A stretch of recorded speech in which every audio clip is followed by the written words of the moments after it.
In this lecture, we're going to continue our discussion of the final steps involved with a linear regression analysis. And we begin here with our example of the paired exam grades, where the first year anatomy score is used as a predictor of the second year physiology grade. And to recall, what we have here, we have our 7 research participants, or our 7 students from the anatomy course in the blue, and we use the procedure to calculate the line of best fit, or the regression line. And the question we're going to ask here is, how much error do we have in predicting the physiology grade? So based upon the equation up at top, all we need to do is enter in a value for x of some hypothetical anatomy grade, and then we can get a prediction. We will be able to predict what their physiology grade will be with a high degree of confidence. Now, the question here is that the value will not be exact because we don't have a perfect relationship. We have a very good, very strong relationship, but it's not perfect. And so after we calculate the coefficient of determination, which is the r-squared value, and we generate the line of best fit, the next step is to estimate the magnitude of the error or the variability that exists with our prediction. And the first step is to calculate the residuals. And the residuals refer to the difference. And we'll just take a look at the table here. The residuals are the numerical values that is the arithmetic difference between the actual score observed in our sample of 7 students and the predicted score using the regression equation for those 7 students. And we have our equation up on top, as you can see here. We have our y-intercept and our slope. And I'm going to use the example of 50%. So if I enter in a value of 50%, and we see that student number 1 scored 50%, we're going to predict that their physiology grade is 80.08. So you can see that it's very, very close to what their actual score is.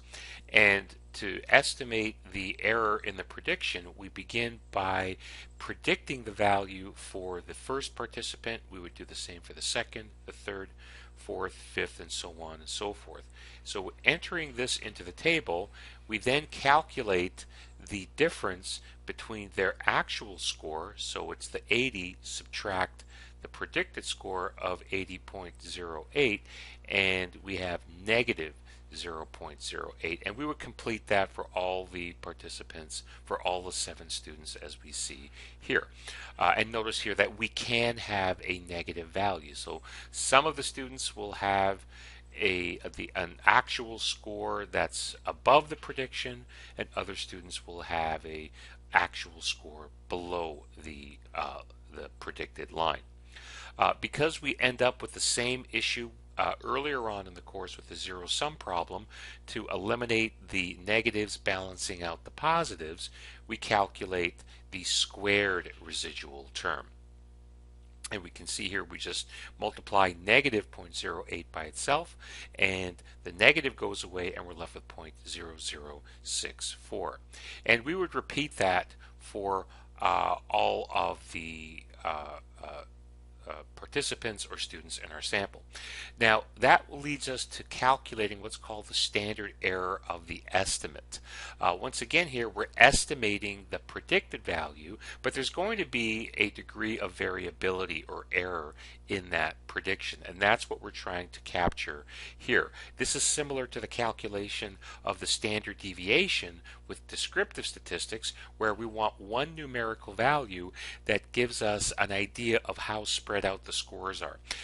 What we're getting here is a numerical value that gives us a sense of how spread out the possible prediction values are. And so this is going to be a function in the spread of the y-score. So the standard deviation of our criterion variable. In this case, our criterion variable in our participants is the physiology score, as well as the strength of the relationship. So the very first step in this entire procedure was to calculate the correlation coefficient. Now, there are two different equations that are used, and I'll talk about these here briefly. The first one here is to calculate the standard error of the estimate. It's going to be a plus minus because we can calculate a predicted value, but the predicted value is going to lie between a score above and below that predicted value. That's why we have the plus minus. And that's going to be equal to the square root of the sum of the squared residual. So once again here we have a sum of squares. In this case, the square is the squared residual divided by the degrees of freedom. Because we have two scores for each participant or each student, it's going to be an n minus 2. And so on the previous slide, we would simply add up all of the squared residuals in the far right hand column on slide 27 at the very bottom, and we would enter that number right here. And so we have a 4.83 that was calculated from the previous slide, but all those cells are still blank, so you can step through that on your own for practice. And we get a final value of plus minus 0.98. And what this value tells us is that we can enter in a value for X if we want to predict the second year score in the future, but that second year physiology score prediction is going to be within 0.98% of that predicted value. The other equation, there are actually two different equations used to calculate the standard error of the estimate. The other one, slightly different, uses the standard deviation of the y-scores in our observed and the coefficient of determination, which is just simply the correlation coefficient squared.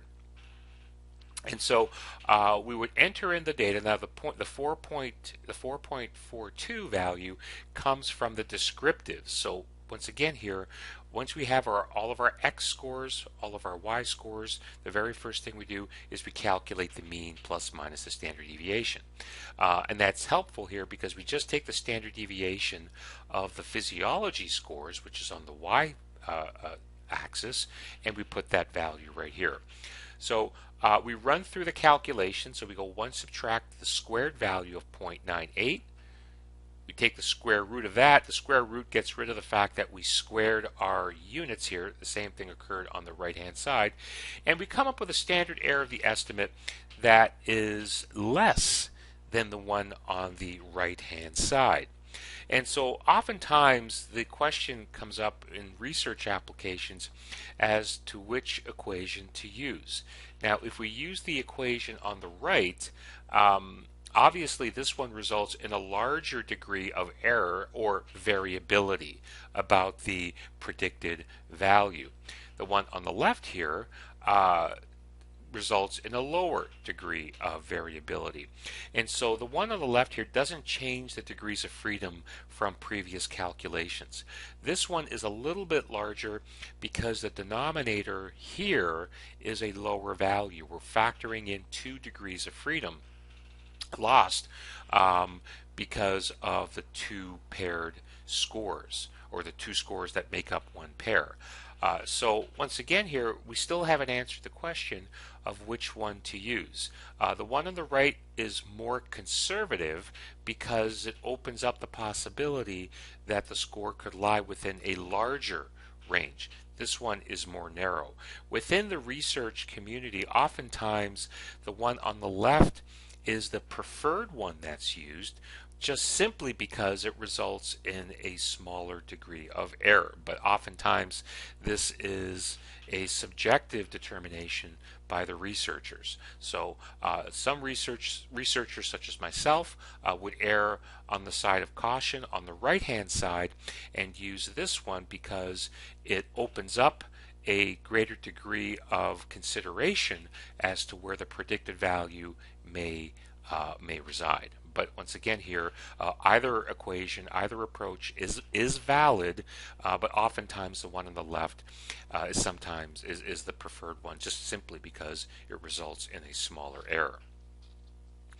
So what we're going to do here on this slide is we're going to carry out an actual prediction. Now, what we want to do here is we're going to predict the physiology final grade if the anatomy final grade is 58%. Now let's go to the column here. Now we see that we don't have any scores of the 7 students. That's 58%. And that's where we now want to use all the work that we've completed up to this point and apply it to a scenario that does not exist among our 7 students. So these could be the next round of students taking anatomy. And so, but we have to use the values from the work that we completed prior to slide 29. We know that we have an R value of 0.98. So that was calculated from the 7 students, but we use that to carry forward and apply it to the future. We have our standard deviation of the criterion score, which is the physiology score, and that's plus minus 4.42% of those 7 participants. We have our prediction equation. So these are the tools that we have in place that we're going to move forward along with our range of the variability in our prediction. So once again here, we're going to use the SEE value of plus minus 0.88, and this is actually a percent. So a percent in terms of a grade. So the first step here is to predict the grade from the anatomy grade of 58%. Then the next step is to express the predicted grade. So we're going to get one value. When you input that the anatomy score into the regression equation, you're going to end up with one number here. But now we want to make sure with the idea that it's not perfect, that there's a range, and that's where the SEE comes in. And then once you have that, you calculate the possible range of the physiology score for this future student that scored 58% in anatomy. And so what we see here on the left hand side is just a copy paste from what we covered on slide 29.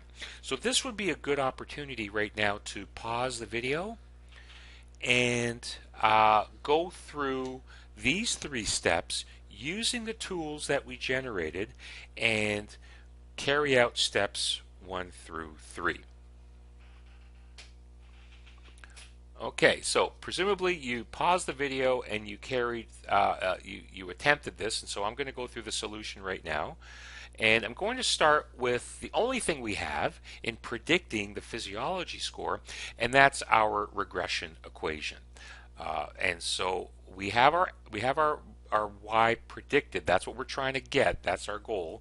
And we have our 2 coefficients. These are called coefficients in the regression equation. And we have an X, and that X is 58%. That's the score of this future student in anatomy. So we multiply the 0.88 times 0.58. You don't multiply it by 58, you multiply it by 0.58. Then you add it to 36.08. Depending upon how you rounded numbers, what we see here is we have a predicted value of 87.12%. So this one future student that scored 58% in anatomy, we're going to predict that their physiology score when they take physiology next year will be 87.12%. But it won't be exactly 87.12% because our prediction from our 7 students was not perfect. But it was very strong, and it resulted in an error of 0.88%. So we express our answer with respect to what we think this one student's going to achieve in physiology, and then we add and subtract 0.88% from 87.12, and that's going to give us a range of score within which the this one student is likely to achieve when they take physiology next year. So we're going to predict that their physiology grade is going to lie somewhere between 86.24% and 88%. So this is a very tight range, and it is a tight range because it's based on the fact that the relationship observed from our 7 students was very strong. The correlation coefficient was 0.98. And so on this slide, we're just going to step through the summary of steps in which we want to carry out a correlation and regression analysis in predicting a score. Is the very first thing is we calculate descriptive statistics separately for the predictor variable, which is x, and the criterion variable, which is y, and that's the mean standard deviation. We then calculate the Pearson product moment correlation coefficient, so we calculate the R value.